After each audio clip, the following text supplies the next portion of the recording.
My name is Emma. I am 32 years old. I have a husband. His name is Daniel.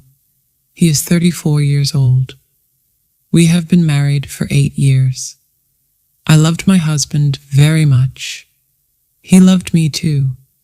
But one day, everything changed.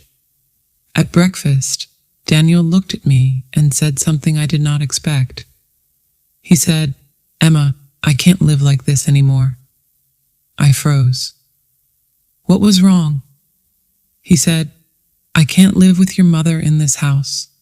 I feel like a stranger in my own home." I did not know what to say. I love Daniel. I love my mother. They are both important to me. How can I choose? Daniel looked serious, very serious. He said, "You must choose, Emma. It's me or your mother." I could not believe it. Choose between my husband and my mother? I asked. "Daniel, are you serious?" He said, "Yes. I cannot stay here if your mother stays. How could this happen? We were happy before, or maybe I just thought we were happy." Daniel stood up and said, "Think about it. I need your answer soon." Then he opened the door and left the house. The door closed behind him. I sat at the table, looking at the wall. What should I do? How could I break my mother's heart? How could I lose my husband? What if I choose wrong? What if I lose them both? I felt alone, very alone. I wanted to cry. I thought about my mother. I wanted to talk to my mother. But what could I say? In the evening, my mother called me. She asked, "Emma, are you okay?" I wanted to say yes, but it was not true. So I said, "Mom, we need to talk." There was a long silence. Then my mother said, "Is it about Daniel?" My heart hurt. How did she know? I said, "Yes. Daniel wants you to leave." After a long moment, my mother said, "If this is what you want, Emma, I will go." I said, "No. I don't want you to leave. I don't want to lose you." My mother said, "You have a husband now. You must choose your marriage." I thought, but why must I choose? Why can't we all stay together? I called Daniel. I said, "Can we talk?" He answered quickly, "Have you decided?" I said, "Daniel, please understand. My mother has no other place to go." He said, "I understand, but I cannot live like this. It is her or me." I felt hurt and sad. No matter what I chose, someone would get hurt. But what if I lose both? What if Daniel leaves and my mother leaves too? I wanted to scream, but all I could do was sit and ask myself, what is the right thing to do? That night, I could not sleep. In the morning, I made a decision. I had to talk to both of them together. I asked Daniel to stay for breakfast. I asked my mother to sit with us at the table. It was quiet, too quiet. I said, "We need to find a solution together." Daniel looked at me. He said, "There is no solution. I already told you I can't live here with her." My mother looked down. She said, "I can leave today. I will find somewhere to go." I shouted, "No, that's not what I want." Daniel said, "Then I will leave." I felt my heart break. I said, "Please, Daniel, please listen. She is my mother. She has no money. She has no home. If she leaves, she will be alone." Daniel said, "And if I stay, I will always feel like a visitor. This is not a marriage, Emma. This is a mistake." "A mistake?" My heart broke. I asked, "Daniel, do you really think our marriage was a mistake?" He said nothing. My mother stood up. She said, "I will go." I will not destroy your marriage.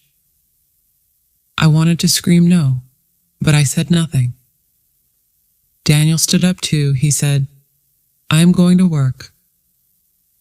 When I come back, I want your answer. And he left. My mother went to her room to pack her things. I sat alone at the table again. I thought, maybe love is not enough. Maybe family is not enough either. Maybe sometimes love means letting go. But who should I let go?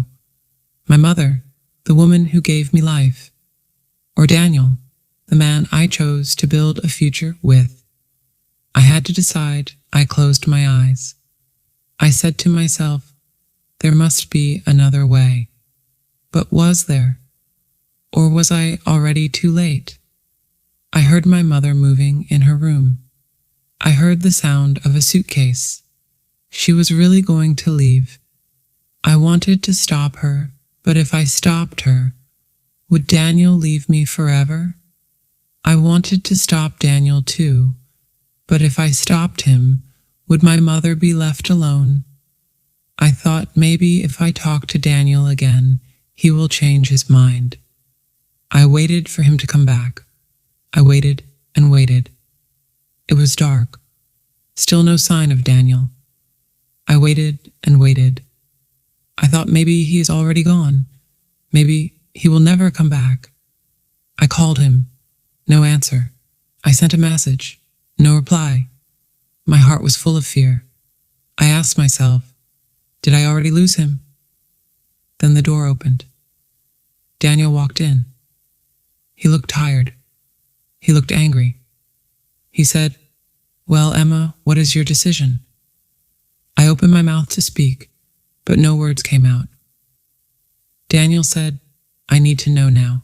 I wanted to say, please stay. Let's find a way. But my mother came into the room. She was holding her suitcase. She said, I am leaving. Daniel, you don't have to choose. Daniel looked at her. He said nothing. I said, Mom, you don't have to leave. She smiled a little. She said, it's time, Emma. Daniel said, good. Then everything is fine now. But it didn't feel fine. It felt wrong. Very wrong. I watched my mother walk to the door. Daniel stood beside me. He said, now we can have a real marriage. I wanted to feel happy, but I felt empty. Was this really love? And then I thought, if he really loved me, would he make me choose? I looked at Daniel. I looked at my mother. And for the first time, I saw the truth. I stood there. I watched my mother open the door. Daniel smiled. He said, now we can start a new life, Emma. I looked at Daniel, and suddenly I knew. This was not love. This was control. Love does not say, choose me or lose everything. I said, Mom, wait. My mother stopped. Daniel said, Emma, what are you doing? I said, I need to say something. I turned to my mother and said, Mom, you don't have to leave. You are my family. You are my heart. My mother said nothing. Then I turned to Daniel and said, Daniel, I love you, but I will not throw my mother away. Daniel laughed a little. He said, so you choose her? You're making a mistake. I said, no. I choose what is right. I choose real love. Daniel looked at me for a long time. Then he said, goodbye, Emma. He walked out the door without even looking back. The door closed. The house felt very quiet. I turned to my mother. She looked worried. I said, it's okay, Mom. We are okay. She smiled. And then I smiled too. I thought I would feel empty. I would feel broken, but I felt free. Love is not about forcing someone to choose. And maybe losing Daniel was not the end. Maybe it was the beginning of something better. Maybe one day I will find love again. Maybe it will be stronger. Maybe it will be kinder. But today, I am okay. Today, I choose myself. Today, I choose my family. Today, I choose love. If you enjoyed the story, please like, subscribe, and share.